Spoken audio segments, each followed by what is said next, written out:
Hi, everybody. Welcome to episode 3 of our Beyond the Cloud series with myself, Natalie Gray, our head of partnerships at Codurance, and Rob Gray, our head of sales.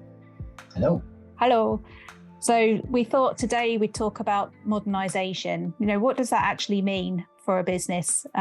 Is it purely kind of just refactoring applications or is it more than that? And when do you do the modernisation? Is it before, after the migration? And how do you approach that? So, again, Rob, from your experience talking with customers, what are you hearing? What does this mean for businesses, and why is it really strategic? It is a big question, that, isn't it? And it's a huge topic in itself, modernisation, because it means different things to different people that we speak with. Just like you said, some people are doing it some people try and put it into a project, which is okay if it's going to be a continuous project, because modernization in itself is a continuous thing. It's something that doesn't necessarily have an end date. It should, hopefully with every organization, there's a point where you start, if not from the very beginning. But there's not necessarily an end date to modernization. It's the process of kind of continuously evolving the infrastructure or your applications that your business relies on to continuously meet that kind of business need. A lot of the conversations we have with organizations is they're looking to move at pace. They're looking to either move at pace with the competitors that are in the market itself, the demand that they have from customers. If it's an organization that's selling a specific application, a SaaS model, for example, there's going to be multiple different requirements that are going to be coming from different customers, change requests to certain things, features that they're going to want developing. And quite often we see in this instance that organizations are wanting to evolve the service that they provide, that by adding new features or by developing it, they start to create more of that kind of that technical debt. And it then starts to almost become an anchor for that organization, and it starts to slow them down, and it really starts to kind of drag its heels when organizations want to increase agility and they want to increase their pace of deployment.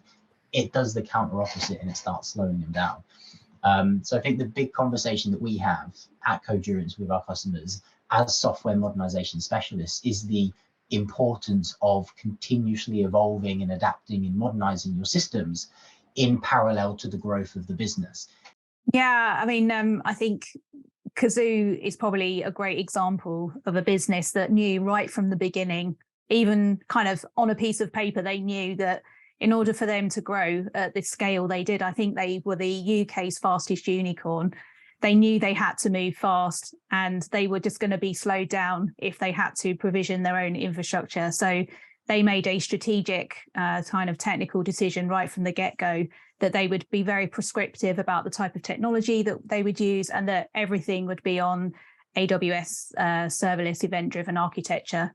And that allowed them to really focus on innovation and building rather than having the hassle of provisioning their own infrastructure. So I think at the time, Bob Gregory, who was the chief architect at Kazoo, when we helped them sort of build their platform, was almost kind of said he saw AWS sort of the cloud as almost like a utility, like another utility that a business would have to have, like electricity, for example. So, kind of just seeing it as something where you just kind of provision everything, everything's going to work, it's going to scale, it's going to be secure. It's all done for you. And it just allowed them to free up their people to focus on the thing that they're really good at. And that's really, again, I think that the value of serverless. So I guess helping some more sort of longer term customers that have perhaps got more legacy, then that's how we can, I guess, help them on that modernization journey.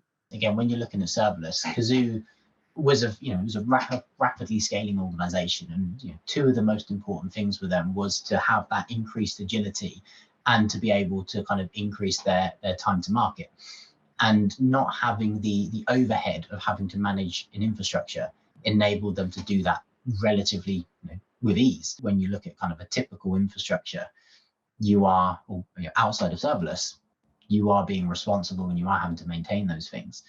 There's just so many services now that the cloud providers are offering that it just allows you to, as I say, kind of focus on the thing that your business is known for. So don't focus on the stuff that they're already offering. Focus on modernizing the applications that are driving the most revenue and value for your customers. At the heart of modernization, I would say, is aligning your business and your technical systems, making sure that the systems that your business relies on are enabling business growth, and they're not, as we say, kind of being an anchor for it. It's not a project. It's not something that you stop and you start. It's a continuous thing that needs to be kind of quite high up on CTOs or heads of developments to-do lists, is to kind of address this development and modernization of their infrastructures and applications to continue supporting the business in a continuous pattern, and not just stop start as and when there's time or bandwidth for the developers.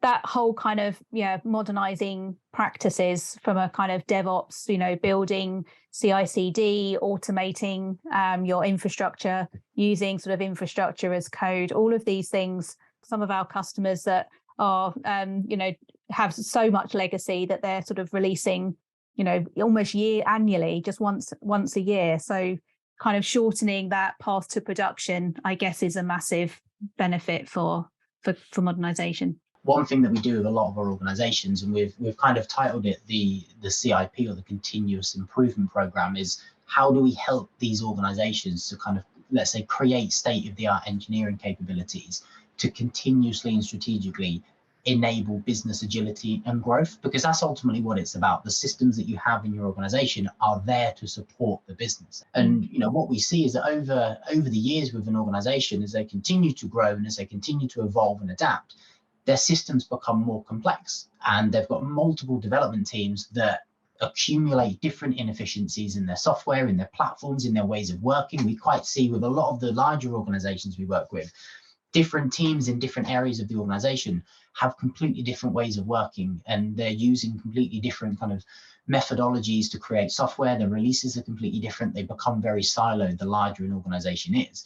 It makes it really hard to innovate. It makes it really hard to drive that tangible and technical change, where you're going to be able to kind of really benefit from the software that's supporting your business, to have that agility, to have that growth, to be able to have fast releases. Codurance helps with these organizations by enabling them to identify where that change can be possible. What's the most strategic and impactful area of their business that we can look at? And where do we start moving the conversation from individual knowledge, where you have the what's the term that people use, the rock star developers, and there's lots of them, and they're awesome, but how do you go from individual knowledge in an organization with a person or a group of people, because they can leave and that knowledge is left, single point of failure, right? 100%. How do you then create systemic knowledge where the entire organization benefits from the adoption of modernization, from the adoption of the cloud or serverless? And I think that's one thing that's really important, and that a lot of organizations are missing when they're looking at software modernization. They're seeing it as a very short-sighted, small-term project, as opposed to creating that North Star of this is the direction that we want to go in. We're not creating a great big plan of this is what our modernization plan is going to be, but you throw a stone and say, we want to go in that direction. And that's where I think a lot of organizations are tripping up, and I think that's where they're not benefiting from adopting and modernizing as they're progressing forwards. I think that definitely our next episode, we're going to be talking about skills, culture, people. There's a big skills kind of crisis almost in the tech industry, probably tens of thousands of jobs and not enough kind of expertise. So let's dig down into that in our next episode. In the meantime, I guess, how can people find out more if this has piqued people's interest? I'm always on LinkedIn trying to post different things. I think there's either through the website, there's a number of different pages that we have on our website where you can get in touch, where you can speak with myself or one of our experienced software craftspeople if it's about something specific. Happy to converse via email or meet in person for a coffee as well. Cool, excellent. Well, thanks everybody, and we'll see you on the next episode.